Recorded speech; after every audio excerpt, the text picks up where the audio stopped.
చంద్రబాబు నాయుడు రిపీటెడ్గా మంత్రులు ఎవరు పనిచేస్తలేడు, అధికారులు ఎవరు పనిచేస్తలేరు, ఎమ్మెల్యేలు దోచుకుంటున్నారు. అంటే ఒక చంద్రబాబు నాయుడు ఒక్కడే పనిచేస్తున్నాడు, కాదంటే లోకేష్, ఈ ఎంతో కొంత పవన్ కళ్యాణ్, ఈ మీతో ఎవరు పనిచేస్తలేరు. ఈ పిక్చర్ ఎందుకు ఇస్తున్నారు? ఇది పార్టీ ఇస్తుంది. విచిత్రం ఏంటంటే వేరే వాళ్ళు ఇవ్వడం కాదు. నేను చాలా మంది మంత్రులు నాతో కూడా చెప్తున్నారు, సార్ మేము జగనన్న ఎదుర్కోగలం సార్, మా నాయకుడే పదే పదే మంత్రులు తిరుగుతుంటే మీరు ఏం చేసి ప్రజల దగ్గరికి పోవాలి, మేమేం పార్టీ కార్యకర్త దగ్గరికి ఎట్లా పోవాలి సార్? తెలుగుదేశం ఎమ్మెల్యేలు వాపోతున్నారు, పెద్ద హానెస్ట్ ఎమ్మెల్యేలు. సార్ ఇది ఎక్కడికి పోవాలి సార్? మా పార్టీలో రోజు మా నాయకుడే ఎమ్మెల్యేలు దోచుకుంటున్నారు, ఎమ్మెల్యేలు అంటారు. ఆంధ్రజ్యోతిలో వార్తలు వస్తుంటాయి, మా వాళ్ళే వేయించుతుంటారు ఆ వార్తలు. రోజు మేము అవినీతి పనులు, అది మళ్ళీ పలానా అని చెప్పరు.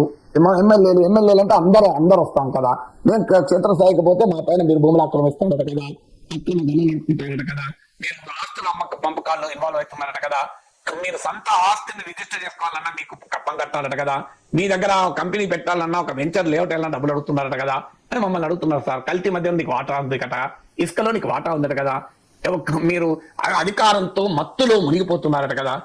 అంటే ఎవరన్నారు? మన కుటుంబరావు అన్నాడు కదా, టీవీ ఛానల్ అన్నాడు కదా, కుటుంబరావు చంద్రబాబు నాయుడు సన్నిహితుడు కదా, చంద్రబాబు నాయుడు చెప్తున్నాడు కదా, ఆంధ్రజ్యోతిలో వస్తుంది కదా, మన వ్యతిరేక పత్రిక కాదు కదా, ఇవన్నీ ఎందుకు వస్తున్నాయి? మీరు ఇంత దోచుకుంటున్నారు కదా అని మా కార్యకర్తలు అడుగుతున్నారు సార్ మమ్మల్ని. ఎవరో దోచుకుంటున్నో లేడని మేము అంటలేము సార్, వాళ్ళ పేర్లు చెప్పరు. ఎమ్మెల్యేలు అంటున్నారు, పనిచేయనోడు ఒకటే రకంగా అయిపోతున్నారు. మా పరిస్థితి ఏంటి సార్? మేము ప్రజల దగ్గరికి పోయినప్పుడు ఆంధ్రజ్యోతిలో వచ్చిన కథనాలు, చంద్రబాబు నాయుడు వాయింపు, మా పార్టీ ప్రతినిధులే వెళ్ళి టీవీ ఛానల్లో తిడుతుంటే మేము ప్రజలకు ఏ ముఖం పెట్టుకొని పోవాలి సార్? మీలాంటి వాళ్ళు ప్రశ్నిస్తున్నామో మిమ్మల్ని వైసీపీ ఖాతాలు వేస్తున్నారు, మా కుటుంబాలను వైసీపీ ఖాతాలు వేస్తారా? ఆంధ్రజ్యోతి రాధాకృష్ణ వైసీపీ ఖాతాలు వేయలేదు సార్. చెప్తున్నారు మీకనగానే చెప్తున్నారు. రాధాకృష్ణ వాడిన భాష అసలు ఇంకా తీవ్రంగా ఉంది కదా, ఇంకా కఠినంగా పరుషంగా ఉంది కదా సార్. మీరన్నా కాస్త డిప్లొమాటిక్ గా మాట్లాడుతున్నారు. అసలు ఏం జరుగుతుంది సార్ మా పార్టీలోని? తెలుగుదేశం ఎమ్మెల్యేలు, మంత్రులు మా లాంటి జర్నలిస్ట్ లాగా మాట్లాడుతున్నారు. ఓపెన్ ఆవేదన. మీరు చెప్పొచ్చు కదా, చంద్రబాబు నాయుడు చెప్పే ధైర్యం ఉందా సార్? లోకేష్ కి చెప్పే ధైర్యం లేదు మాకు, చంద్రబాబు నాయుడు చెప్పే ధైర్యం ఉందా? లోకేష్ ముందర కూడా చెప్పుకోలేని పరిస్థితి మాది అని.